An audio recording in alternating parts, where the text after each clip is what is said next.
Fred Hampton, born August 30, 1948, Chicago, Illinois, U.S., killed December 4, 1969, Chicago, was an American civil rights leader and deputy chairman of the Black Panther Party's Illinois chapter, who formed the city of Chicago's first Rainbow Coalition. Hampton was killed during a raid on his residence by Chicago police officers. Hampton was a black activist and deputy chairman of the Illinois Black Panther Party. He was only 21 years old when he was assassinated. The FBI and Chicago Police Department conspired to murder him because he challenged those in power. He was shot twice in the head. Hampton was enrolled at Triton Junior College in River Grove, Illinois, where he studied law to defend the black community against police brutality. He graduated in 1966 with honors. As a teenager, he attended Proviso East High School in Maywood, Illinois, and became the voice for his black peers. He protested against activities that only allowed white students to participate in. The next year, black students were involved in all activities as their white counterparts. Hampton joined the NAACP in 1967 and became the youth council leader. He also joined the Black Panthers in 1968 and was next in line as Black Panthers' chief of staff before he was assassinated. He told the Chicago Sun-Times before his death that he was at war with the pigs. Over 5,000 people attended Hampton's funeral. He was eulogized by black leaders Jesse Jackson and Ralph Abernathy. An aquatic center was named after Hampton, Fred Hampton Family Aquatic Center in Maywood, Illinois. In 1990, the Chicago City Council passed December 4th as Fred Hampton Day to honor the leader. Did Fred Hampton's mother babysit Emmett Till? The mother of Fred Hampton, a civil rights activist killed by the FBI in 1969, used to babysit Emmett Till, a black boy who was lynched in Mississippi in 1955. In Judas and the Black Messiah, a biographical film about the life and death of Fred Hampton, the chairman of the Black Panther Party's Illinois chapter, there's a scene in which Hampton, played by Daniel Kaluuya, explains that his activism was sparked by the death of Emmett Till. Till, a 14-year-old black boy, was brutally beaten and lynched in Mississippi in 1955. Hampton's mother used to babysit the boy while the Till family was living in Chicago. Fredrick Allen Hampton Sr., August 30, 1948, December 4, 1969, was an American activist and revolutionary socialist. He came to prominence in his late teens and early 20s in Chicago as deputy chairman of the National Black Panther Party and chair of the Illinois chapter. He founded the anti-racist, anti-classist Rainbow Coalition, a prominent multicultural political organization that initially included the Black Panthers, Young Patriots, which organized poor whites, and the Young Lords, which organized Puerto Ricans, and an alliance among major Chicago street gangs to help them end infighting and work for social change.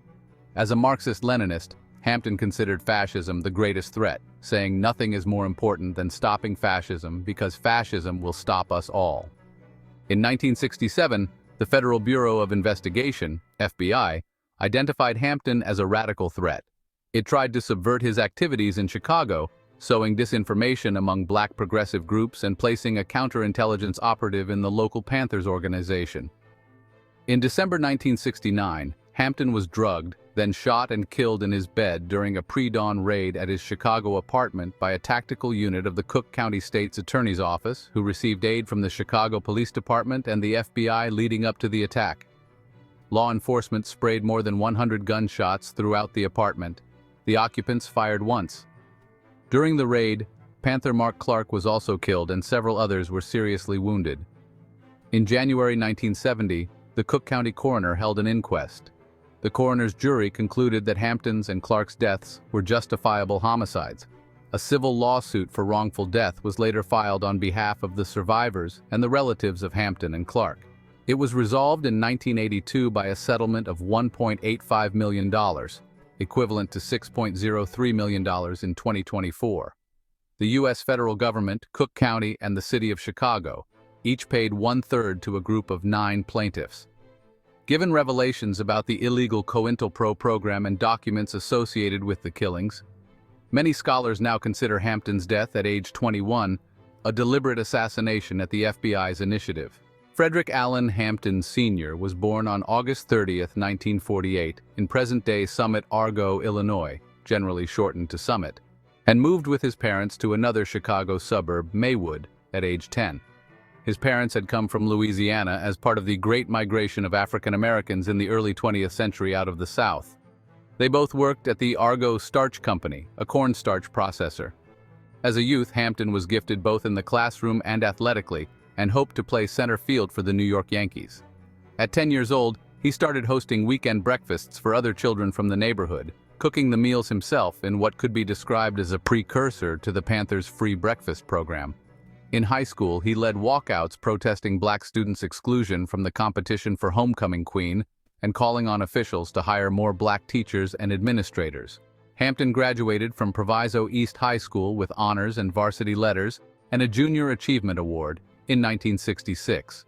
In 1966, Fred Hampton turned 18. At that time, he started identifying with the Third World socialist struggles, as well as reading communist revolutionaries Che Guevara, Ho Chi Minh, and Mao Zedong. Shortly after, Hampton urged not only peace in the Vietnam War, but also North Vietnam's victory. Hampton became active in the National Association for the Advancement of Colored People, NAACP, and assumed leadership of its West Suburban Branch's Youth Council. In his capacity as an NAACP youth organizer, he demonstrated natural leadership abilities. From a community of 27,000, he was able to muster a youth group of 500 members strong. He worked to get more and better recreational facilities established in the neighborhoods and to improve educational resources for Maywood's impoverished black community. In 1968, Hampton was accused of assaulting an ice cream truck driver, stealing $71 worth of ice cream bars, and giving them to kids in the street. He was convicted in May 1969 and served time in prison. In a memoir, Frank B. Wilderson III places this incident in the context of COINTELPRO efforts to disrupt the Black Panthers of Chicago by the leveling of trumped-up charges. In 1969, Hampton, now deputy chairman of the BPP Illinois chapter, conducted a meeting condemning sexism. After 1969, the party considered sexism counter-revolutionary. In 1970, about 40–70% of party members were women. Over the next year, Hampton and his friends and associates achieved many successes in Chicago. Perhaps the most important was a non-aggression pact among Chicago's most powerful street gangs.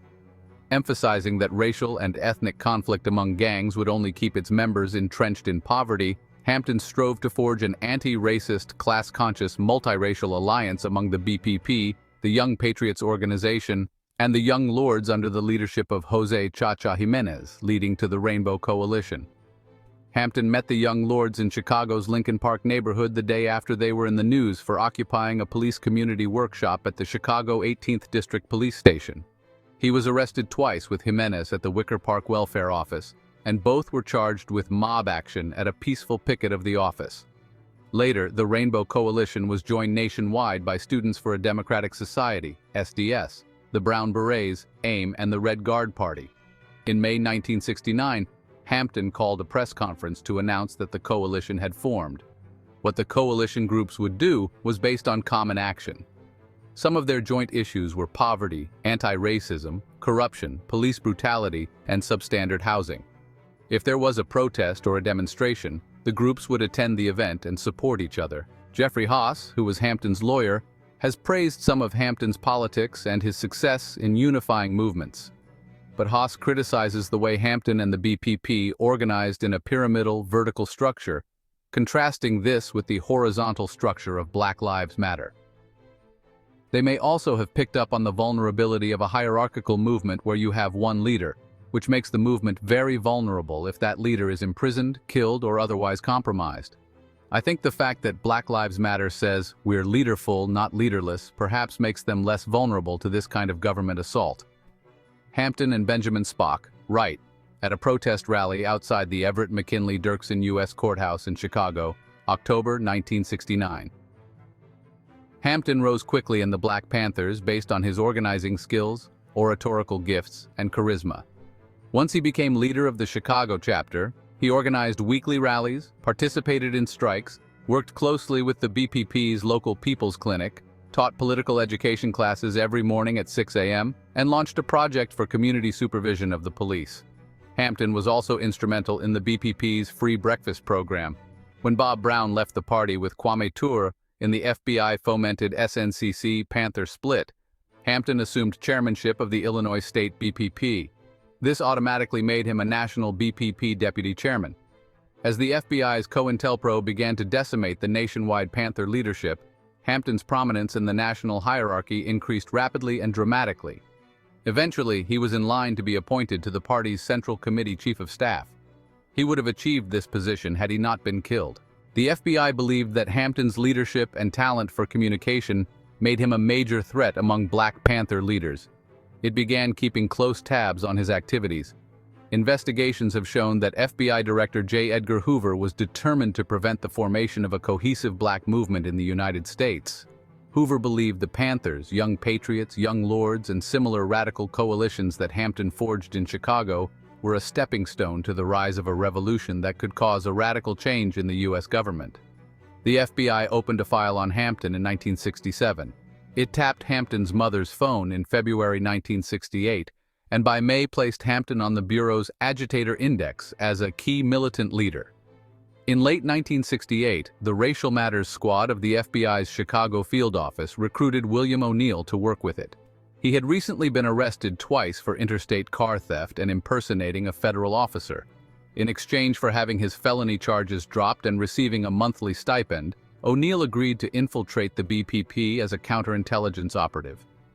O'Neill joined the party and quickly rose in the organization, becoming director of chapter security and Hampton's bodyguard. In 1969, the FBI Special Agent in Charge, SAC, in San Francisco wrote Hoover that the agent's investigation had found that in his city at least, the Panthers were primarily feeding breakfast to children.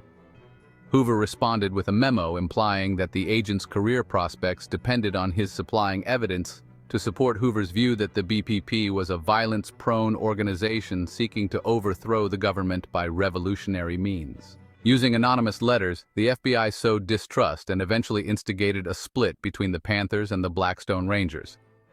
O'Neill instigated an armed clash between them on April 2, 1969. The Panthers became effectively isolated from their power base in the Chicago ghetto, so the FBI worked to undermine its ties with other radical organizations. O'Neill was instructed to create a rift between the party and Students for a Democratic Society, whose Chicago headquarters was near that of the Panthers. The FBI released a batch of racist cartoons in the Panthers' name, aimed at alienating white activists. It also launched a disinformation program to forestall the formation of the Rainbow Coalition, but the BPP did make an alliance with the Young Patriots and Young Lords. In repeated directives, Hoover demanded that COINTELPRO personnel investigate the Rainbow Coalition, destroy what the BPP stands for, and eradicate its Serve the People programs. Documents secured by Senate investigators in the early 1970s revealed that the FBI actively encouraged violence between the Panthers and other radical groups. This provoked multiple murders in cities throughout the country. On July 16, 1969, an armed confrontation between party members and the Chicago Police Department resulted in one BPP member being mortally wounded and 6 others arrested on serious charges.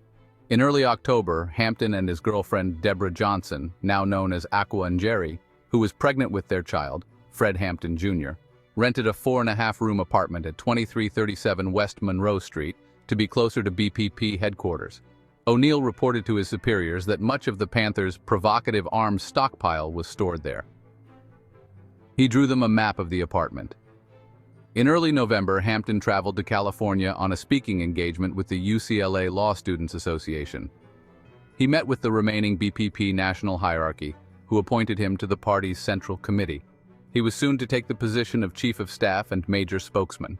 On the night of November 13, 1969, while Hampton was in California, Chicago police officers John J. Gilhooly and Frank G. Rappaport were killed in a gun battle with Panthers. One died the next day.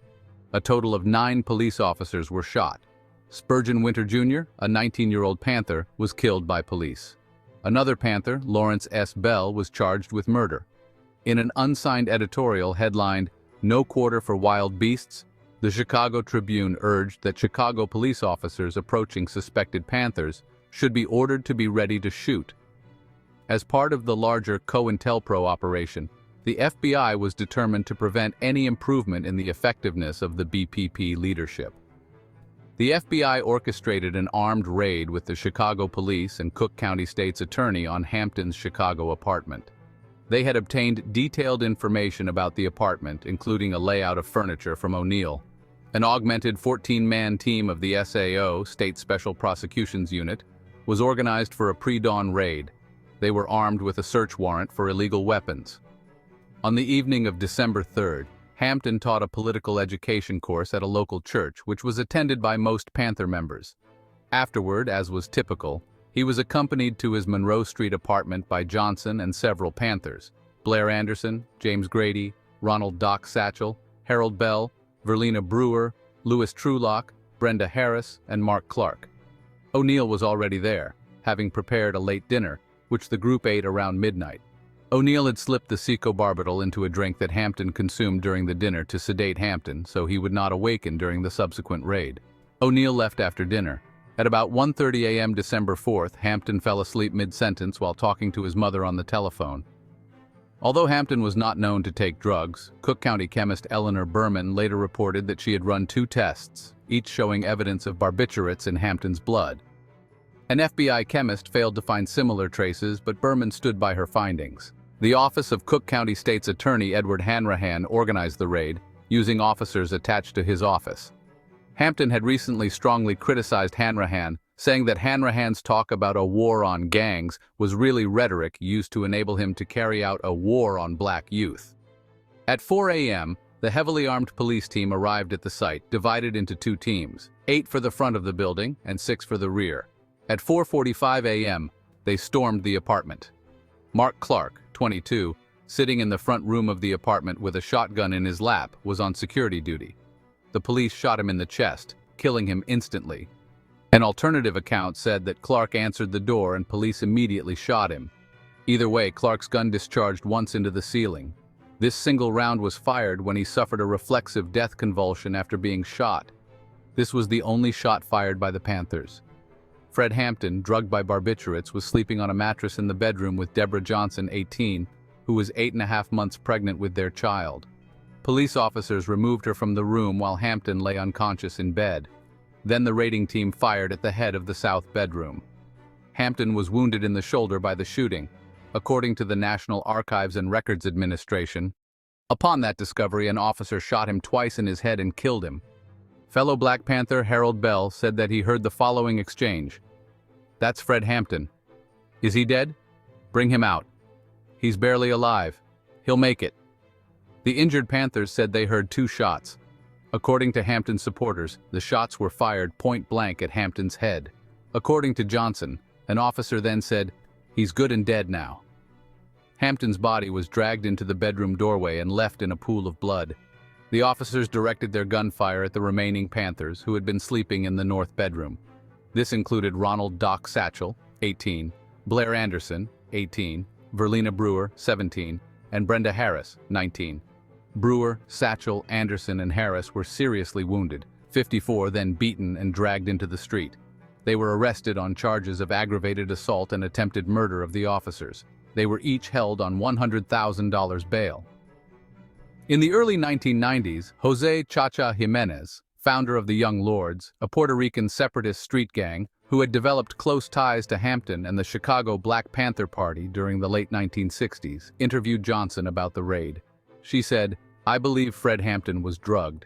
The reason why is because when he woke up when the person Trulock said, 'Chairman, Chairman,' he was shaking Fred's arm, Fred's arm was folded across the head of the bed. And Fred, he just raised his head up real slow. It was like watching a slow motion. His eyes were open. He raised his head up real slow, with his eyes toward the entranceway, toward the bedroom, and laid his head back down. That was the only movement he made." The 7 Panthers who survived the raid were indicted by a grand jury on charges of attempted murder, armed violence, and other weapons charges. These charges were subsequently dropped. During the trial, the Chicago Police Department claimed that the Panthers were the first to fire shots, but a later investigation found that the Chicago police fired between 90 and 99 shots, while the only Panther shot was from Clark's dropped shotgun. After the raid, the apartment was left unguarded. The Panthers sent some members to investigate, accompanied by videographer Mike Gray and stills photographer Norris McNamara to document the scene. This footage was instrumental in proving the raid was an assassination. The footage was later released as part of the 1971 documentary The Murder of Fred Hampton.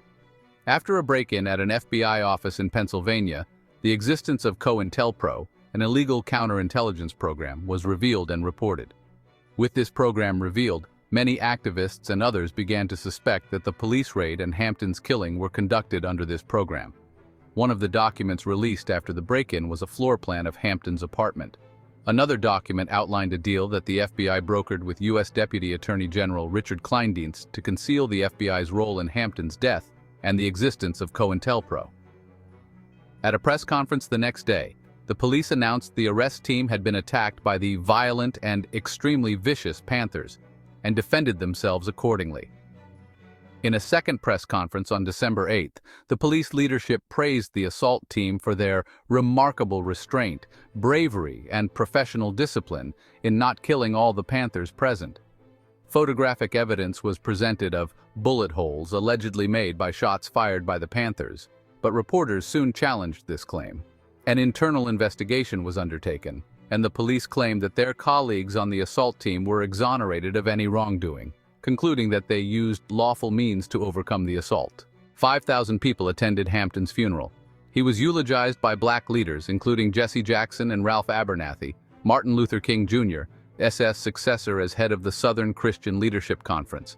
In his eulogy, Jackson said that when Fred was shot in Chicago, black people in particular, and decent people in general, bled everywhere. On December 6th, members of the Weather Underground destroyed numerous police vehicles in a retaliatory bombing spree at 3600 North Halsted Street, Chicago. The police called their raid on Hampton's apartment a shootout. The Black Panthers called it a shoot-in because so many shots were fired by police. On December 11th and 12th, the two competing daily newspapers, the Chicago Tribune and the Chicago Sun-Times, published vivid accounts of the events but drew different conclusions. The Tribune has long been considered the politically conservative newspaper and the Sun-Times the liberal paper. On December 11th, the Tribune published a page-one article titled "Exclusive Hanrahan Police Tell Panther Story." The article included photographs supplied by Hanrahan's office that depicted bullet holes in a thin white curtain and door jamb as evidence that the Panthers fired multiple bullets at the police. Jack Challam, editor of the Wright College News, the student newspaper at Wright Junior College in Chicago, had visited the apartment on December 6th, when it was still unsecured. He took numerous photographs of the crime scenes. A member of the Black Panthers was allowing visitors to tour the apartment. Challam's photographs did not show the bullet holes reported by the Tribune. On the morning of December 12th, after the Tribune article had appeared with the Hanrahan-supplied photos, Challam contacted a reporter at the Sun-Times, showed him his own photographs, and encouraged the other reporter to visit the apartment. That evening, the Sun-Times published a page-one article with the headline, "Those bullet holes aren't." According to the article, the alleged bullet holes, supposedly the result of the Panthers shooting in the direction of the police, were nail heads. 4 weeks after witnessing Hampton's death at the hands of the police, Johnson gave birth to their son, Fred Hampton Jr. Civil rights activists Roy Wilkins and Ramsey Clark, styled as the Commission of Inquiry into the Black Panthers and the Police, alleged that the Chicago police had killed Hampton without justification or provocation and had violated the Panthers' constitutional rights against unreasonable search and seizure. The commission further alleged that the Chicago Police Department had imposed a summary punishment on the Panthers. A federal grand jury did not return any indictment against any of the individuals involved with the planning or execution of the raid, including the officers involved in killing Hampton. O'Neill, who had given the FBI the floor plan of the apartment and drugged Hampton, later admitted his involvement in setting up the raid. He committed suicide on January 15, 1990. Shortly after the raid, Cook County Coroner Andrew Toman began forming a special 6-member coroner's jury to hold an inquest into the deaths of Hampton and Clark. On December 23rd, Toman announced 4 additions to the jury, who included 2 African-American men, physician Theodore K. Lawless and attorney Julian B. Wilkins, the son of J. Ernest Wilkins Sr.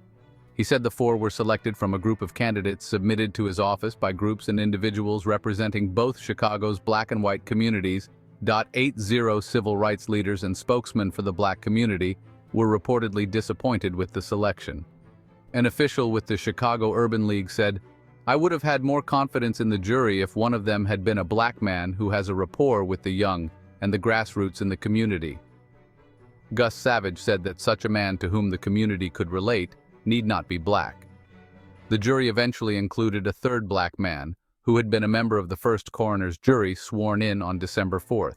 The Blue Ribbon Panel convened for the inquest on January 6, 1970. On January 21st, they ruled the deaths of Hampton and Clark to be justifiable homicides. The jury qualified their verdict on Hampton's death as based solely and exclusively on the evidence presented to this inquisition. Police and expert witnesses provided the only testimony during the inquest. Jury foreman James T. Hicks stated that they could not consider the charges made by surviving Black Panthers who had been in the apartment. They had told reporters that the police had entered the apartment shooting.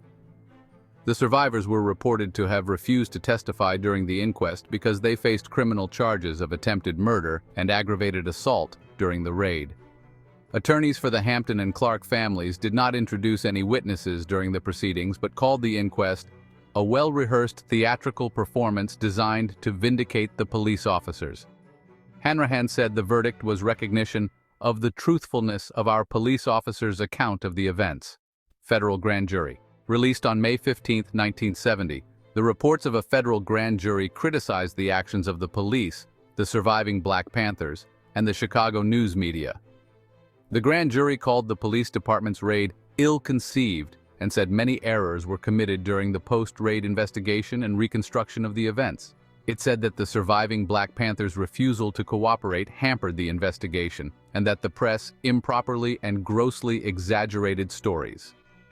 In 1970, the survivors and relatives of Hampton and Clark filed a civil suit, stating that the civil rights of the Black Panther members were violated by the joint police or FBI raid and seeking $47.7 million in damages. 28 defendants were named, including Hanrahan, as well as the city of Chicago, Cook County, and federal governments. It took years for the case to get to trial, which lasted 18 months. It was reported to have been the longest federal trial up to that time. After its conclusion in 1977, Judge Joseph Sam Perry of the United States District Court for the Northern District of Illinois dismissed the suit against 21 of the defendants before jury deliberations. After jurors deadlocked on a verdict, Perry dismissed the suit against the remaining defendants. The plaintiffs appealed. In 1979, the United States Court of Appeals for the Seventh Circuit in Chicago found that the government had withheld relevant documents, thereby obstructing the judicial process. Reinstating the case against 24 of the defendants, the Court of Appeals ordered a new trial. The Supreme Court of the United States heard an appeal by defendants but voted 5-3 in 1980 to remand the case to the District Court for a new trial. In 1982, the city of Chicago, Cook County, and the federal government agreed to a settlement in which each would pay $616,333, equivalent to $2.01 million per payee in 2024, to a group of 9 plaintiffs, including the mothers of Hampton and Clark.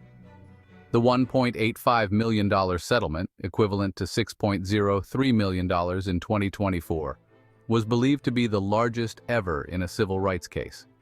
G. Flint Taylor, one of the attorneys representing the plaintiffs, said, "The settlement is an admission of the conspiracy that existed between the FBI and Hanrahan's men to murder Fred Hampton." Assistant United States Attorney Robert Gruenberg said the settlement was intended to avoid another costly trial and was not an admission of guilt or responsibility by any of the defendants.